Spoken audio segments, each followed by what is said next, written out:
Hello, it's Moses. Ever wanted to build your own portable computer? How about learning how to use a Raspberry Pi? Are you ever sad that you don't have a portable robotics control terminal? If you answered no to some or all of these questions, you're probably normal. I, as you might have already guessed, answered yes. This video is a half-documentary, half-historical comedy record of how I built a machine that could do all of these things and more. Moose 3.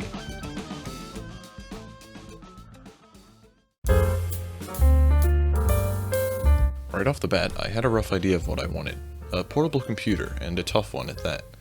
It needed to have a display built in, and ideally some form of pointing device too. This is also called a mouse if you are a normal person. Finally, it needed to have a full keyboard attached. I didn't want to have to drag an external one along when I took it somewhere. Outside of that, I didn't really have an exact plan of how all these parts would fit together. To fix this, I started making some concept sketches, crawling through Google images of terminal and old laptop, and asking my cat for ideas. He still has yet to respond. After a while, I was able to put together a more refined plan. The deck would take the form of a folding rectangle, much like a hot dog bun. The top half of the bun would hold a touchscreen display and some I/O things, and the bottom half would house a keyboard. After more searching around, I was able to locate parts that fit what I had in mind. In the end, I settled on a 4 by 6.5 inch touchscreen display and a minuscule 60% keyboard. For power, the deck would use a 26,000 mAh USB battery bank. I also made the decidedly dubious decision to run the entire thing off a Raspberry Pi Zero 2.0. Hi, Future Moses here. Looking back, I really don't know why I decided to do this. I should have just used a normal Raspberry Pi. I literally have a Pi 4 sitting on my desk, but I really wanted to use the Zero, so whatever. It's fine. Yeah, whatever. Back to the program.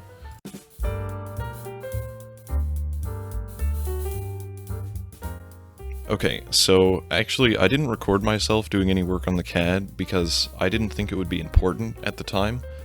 So here's me doing a reenactment of what it was like.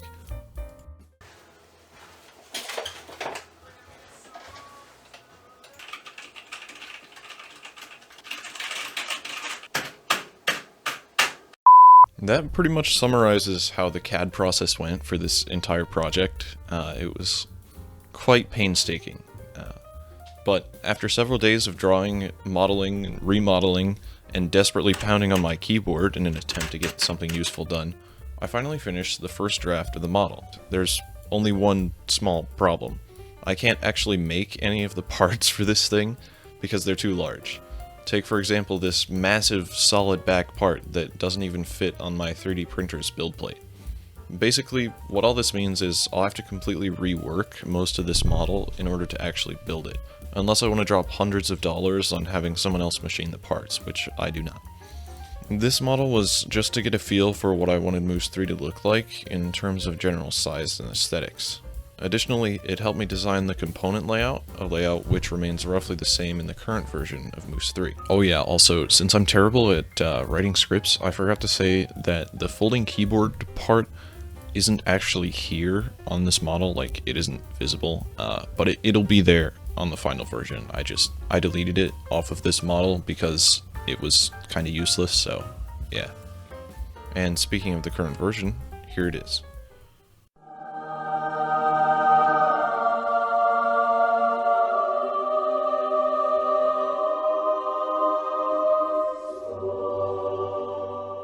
All jokes aside, I'm quite proud with how the final product turned out. It's constructed using a slot and tab system, meaning the red parts stick out a little into slots in the black parts. This makes it both easy to put together and quite robust. Also here, you can see how the deck folds. That's a bit too much. The keyboard will sit down here, and I'm going to build some hinges in this area that will be attached to these sets of 4 holes right here. And it will be made out of extremely tough 1/4 inch HDPE plastic. There are also a few other useful features I thought would be nice to have, like expansion slots at the back and the handle on top. Overall, I think this will be a great model to start building.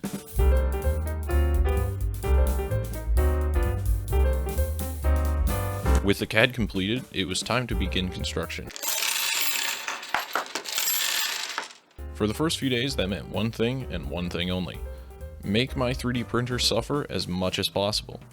I printed parts for about 22 hours straight before the majority of them were done, and even after that I was still running it pretty frequently for parts that I didn't print the first time or that got messed up, etc, etc. After all that, it was time for construction. Phase 2. Router time. I had decided a little while before this that the most sensible way to make the front, back, and side plates would be to use a CNC router. I briefly considered trying to make them by hand, but always ended up with low quality parts. Exhibit A, this piece of garbage. Thankfully, my robotics team has a router in our shop that I can use for free, so getting the parts made was relatively simple. After some brief learning experiences, I had all the parts completed. This meant I could start putting things together, installing electronics, and eventually get ready to close up the case.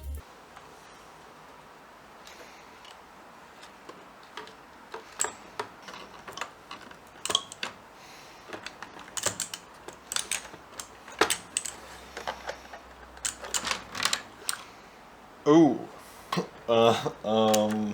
Well, that doesn't look quite right, does it?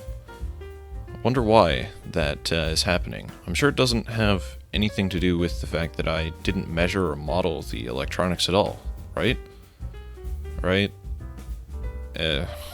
Yeah, no, it's totally because the fan is too tall and I expected to have ample room but also didn't measure. That'll teach me, won't it? Thankfully, I had a few other PC fans just lying around, and one of them happened to be shorter, but unfortunately it also had a different hole pattern and was slightly smaller. So I had to 3D print an adapter to fit the new fan onto the old fan's hole pattern on the case. After that, it was time to install the new fan where the old fan was, and hopefully this time it'll fit, seeing as I chopped off about half an inch by using the new fan. So here's a quick sort of build time lapse of me installing that.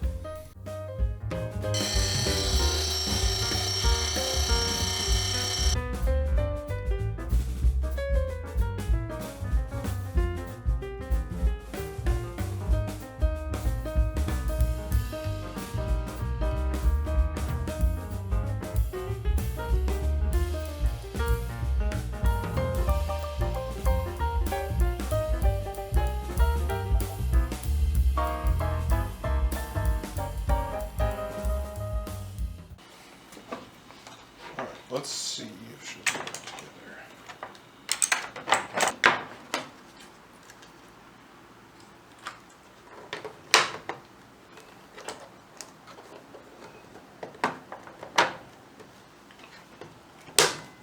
Yes!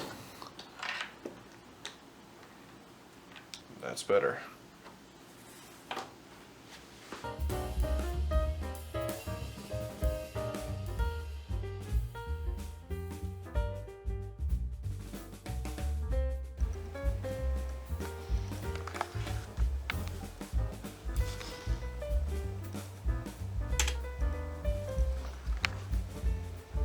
Yes! Yes!